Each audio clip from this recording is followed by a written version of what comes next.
Selamat pagi Ibu, terima kasih sudah datang ke sesi konseling gizi hari ini. Saya izin konfirmasi terlebih dahulu. Kalau boleh tahu ini dengan Ibu dan adik siapa ya? Saya Siti Fadila, Mbak. Oh iya, adik namanya siapa dek? Kakak, Umurnya berapa dek? Ingat nggak? 3 tahun. Ya. Kalau boleh tahu nih Bu, bagaimana sih kabar Sasa sekarang Ibu?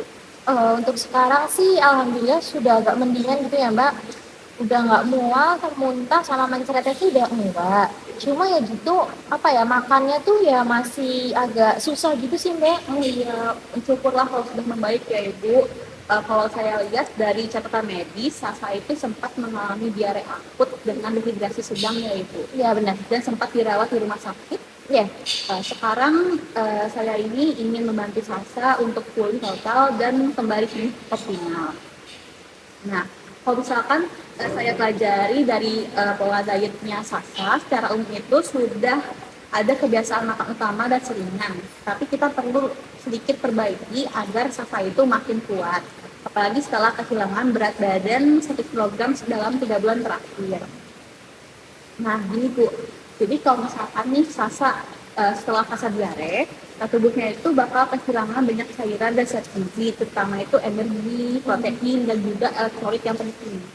Jadi masa pemulihan ini itu sangat penting untuk mengejar ketertinggalan berat badan dan memperbaiki daya tahan tubuh. Oh iya, Mbak. Memang Sasa ini sekarang jadi agak kurusan gitu sih. Juga masih apa ya, masih badannya suka lemes gitu. Nafsu makannya sih beberapa hari ini sempat hilang ya, cuma ya alhamdulillah sekarang sih udah agak membaik, walaupun ya mungkin masih agak susah itu sih Mbak makannya. Oh iya, bagus tuh kalau udah membaik. Eh, Kita perlu pertahankan dan juga tingkatkan lagi nafsu makan Sasa. Nah, salah satu upayanya itu ibu bisa memberikan makanan yang lebih padat gizi gitu Bu, dan juga menarik buat Sasa.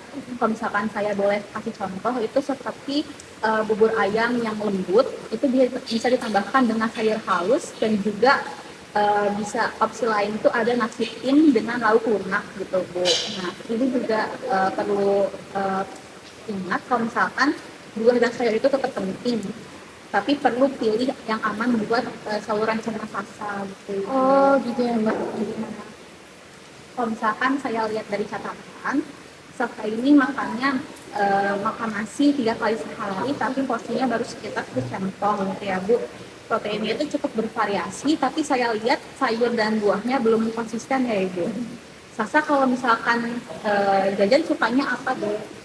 Karena cici sama keripik. Iya, Sasa emang tipe anak yang suka ngemil yang gurih-gurih gitu loh Mbak. Jadinya kadang kalau disuruh makan buah sama sayur itu juga jadi susah gitu. Mungkin ya faktor dari makan yang gurih-gurihnya itu sih. Jadi kayak nggak mau makan apa ya, kayak variasi yang lain gitu nggak mau sih Mbak. Oh iya, nggak apa-apa sih Bu. Tapi kita akan coba ubah pelan-pelan ya Ibu. Cemilan tuh bisa tetap ada, tapi kita ganti jadi yang lebih sehat dan membantu pemulihan. Dan misalnya itu bisa kayak puding dengan buah, ataupun bisa juga bubur kacang hijau, tapi diberikannya dalam jumlah yang kecil dulu, atau juga bisa juga potongan pisang atau jeruk manis gitu Ibu. Nah, kalau misalkan minuman manis kemasan dan juga teh itu sebaiknya dikurangi karena bisa memperparah dehidrasi dan mengganggu selera makan. Oh, kalau jus kemasan gitu emang Sasa suka banget sih. Tapi juga saya baru tahu ya ternyata kayak tidak bagus gitu ya Mbak ya. Iya Ibu, kalau misalkan jus kemasan itu kan tinggi gula dan juga rendah serat. Jadi lebih baik itu Ibu bisa memberikan Sasa jus buatan sendiri gitu Bu, ataupun bisa buahnya dalam bentukan potongan buah gitu juga bisa. Oh iya iya. Kalau misalkan saya lihat ya Ibu dari hasil recall itu menunjukkan bahwa asupan energinya Sasa itu baru sekitar 756 kilokalori, dan juga protein itu 12 gram per hari. Itu jauh dari kebutuhan anak asuh 3 tahun. Yang rata-ratanya itu butuh sekitar 1000 sampai 1200 kilokalori. Dan juga kalau misalnya proteinnya itu harusnya di angka 20 sampai 25 gram protein per hari gitu Bu. Nah, saya punya beberapa tips yang bisa Ibu coba. Mungkin Ibu bisa tambahkan minyak ataupun santan ke makanan Sasa untuk menambah energi tanpa menambahkan volume.